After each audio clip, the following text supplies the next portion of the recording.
Hello, my friends. I believe this is the final episode that touches on my past life, and this one is all about sorrow, about sorry.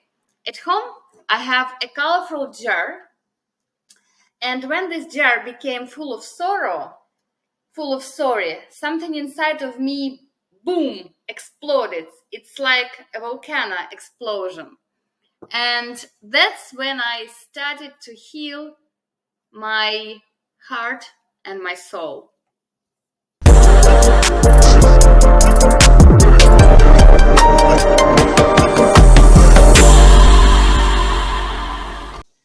In 2011, I got married. I was raised to believe that a marriage is once and forever. I dreamt about being a happy wife, but as I now stand in the midst of divorce, I realize the painful truth. That may sound strange, but I lived with a good man, with a brilliant mind, with whom I could speak for hours about politics, Putin, Trump, Biden, about absurd laws that's around the world. We discussed everything except us.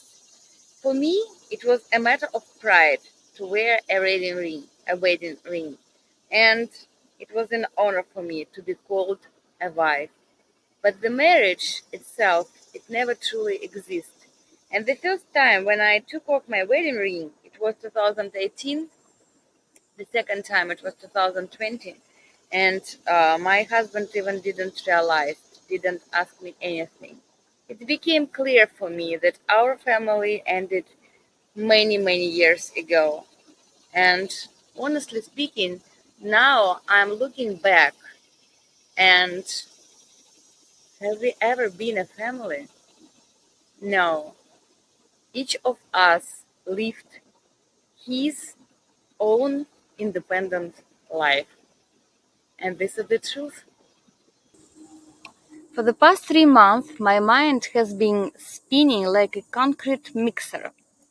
Thoughts circling, memories, and me reliving and cutting each one of them one by one. And cutting them mentally hurts more than anything physical ever did. That's when the jar began to fill. I started to feel sorry. Sorry because I realized my husband never loved me as a woman, and I didn't love him either. I felt sorry that I spent years surrounded by alcohol and eventually began drinking myself.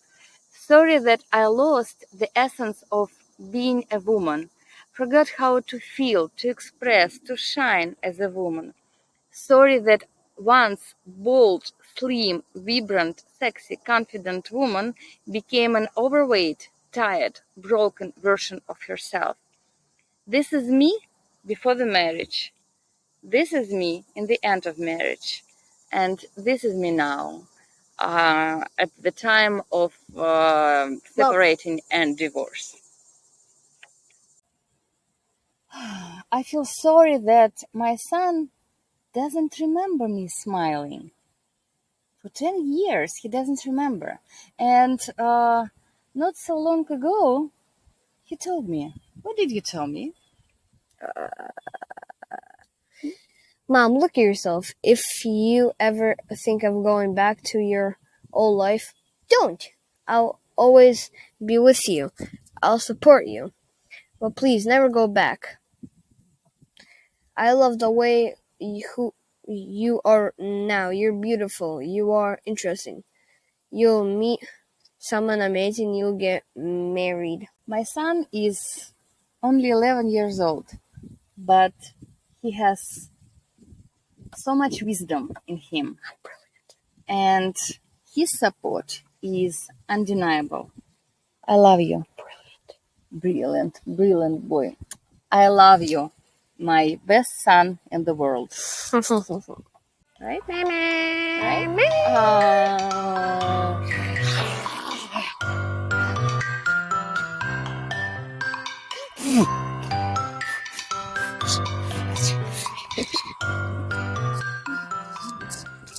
I feel sorry for myself that 3 years ago I became a mistress, that I had a relationship with a married man. Betrayal is the ugliest form of connection, and eventually it starts destroying your soul. I feel sorry that I allowed this situation into my once pure, crystal clear inner world, but eventually no regrets at all.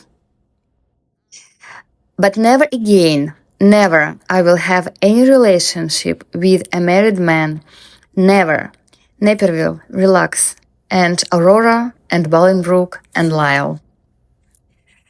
But also I know that without that story, I might not be alive right now. A woman cannot live without love. She cannot live without being loved. My marriage was a slow death. I know for sure that if my romance didn't happen, I would be dead by now. It was a spark, it was a boom, it was an awakening. I feel sorry that I never married a man I loved with all my heart, that I never gave us a chance. And now I know it's better to do and regret than to regret never doing it at all.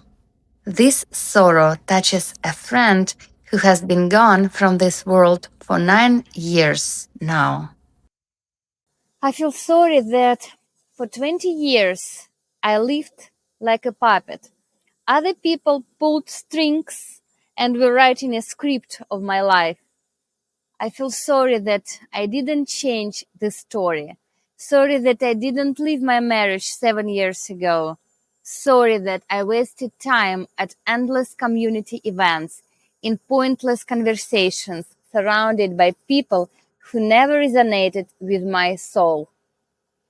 I feel sorry that I had to go through black magic, health damage, rituals cast against me. I had to dive into the dark world to protect myself. I feel sorry that I was blamed for everything, for my personality, the way I speak, the way I live, the way I dress, my extra weight, my values, my boundaries. Sorry that I was tracked, followed, GPS monitored. I feel sorry that I had to fight for attention, that I had to prove my worth, that I was constantly searching for love. I feel sorry that I accepted a disrespect from my own family. Sorry that I had to compete with my husband's boss for attention, for hospital pickup, for help, for care. Sorry that I felt so miserable being stuck in local community, and instead of rising to the higher level, I had to adapt myself for norms, standards, and people I was surrounded by. I feel sorry that I left myself be used, manipulated, shaped for others' interest. But the moment I pressed delete, it was like a mountain lifted from my shoulders. You can't even imagine how light I became. I feel sorry that I didn't speak to myself earlier so honestly. And when my jar of sorrow was finally full, it exploded. Boom! And now, by speaking my most important story out loudly, I see my path, and it's even brighter. And I see the way, I see the beam, and I remember my favorite book, What is to be Done by Nikolai Chernyshevsky. The core idea of that novel, we must create a new kind of person. A person free of prejudice, rational, awake, courageous, enough to build a truthful world. I am that new person now. I am freeing myself from the old system of belief, and I am ready to build a beautiful, truthful, deep life for myself. I am letting go everything and everyone. This is clear. It's uninterrupted line between of me yesterday and the me of today. I am protected by God. My faith is stronger than anything else. And if I ever feel like giving up, I have a force around me that believes in me with undeniable power. This is the end of the first chapter of my transformation. I came back to myself. 1.5 years, it's worth it. I am proud of myself. I love who I became. And I promise myself I will build the life of my dreams and building it now for myself, for my son. Everything that was once written on a small, special postcard will come true. I will never again allow anyone to manipulate my mind or rewrite the script of my life. And the last sacred quarter of my heart that I have left, I will keep it safe. And I share it only with someone as rare and unique as I am. Until then, I am fully devoted to my inner world, self-education, and self-development. I have been through hell. When I close my eyes, I see thousands of drones, rockets, explosions, not only in the sky, but inside of my memory. They destroy everything I once built, my business in Ukraine, my business in Russia, everything I invested my soul into shattered. I watch as it all falls apart, piece by piece, fragments of my past flying in different directions. My former life turned to shreds, like confetti made from broken dreams. But you know what? Let it burn. Let it fall apart. Let every single illusion explode and scatter. Because I'm no longer trying to rebuild the ruins. I'm building something completely new. From the ashes, yes. From truth, yes. From strength I never knew I had. And I'm not just alive. I'm reborn. Thank you for watching, for supporting, for believing, for encouraging. The truth is spoken. I forgive myself for all sorries. I am free now from everything and I will continue live my life with honest heart, and I promise myself that I will never ever lie to myself again. You know, I am a Capricorn, a true Capricorn, and my flower is thistle. I want to end the first chapter of my self-transformation with this poem in my native language. I love it very much, and it's been inside my soul for more than 20 years.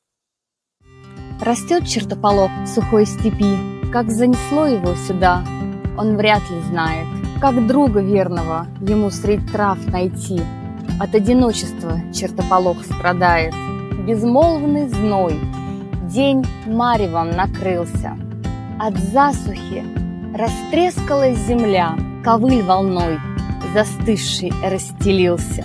Небесный свод о дождике моля. Жизнь покидает слабые создания. Наперекор судьбе цветет чертополох.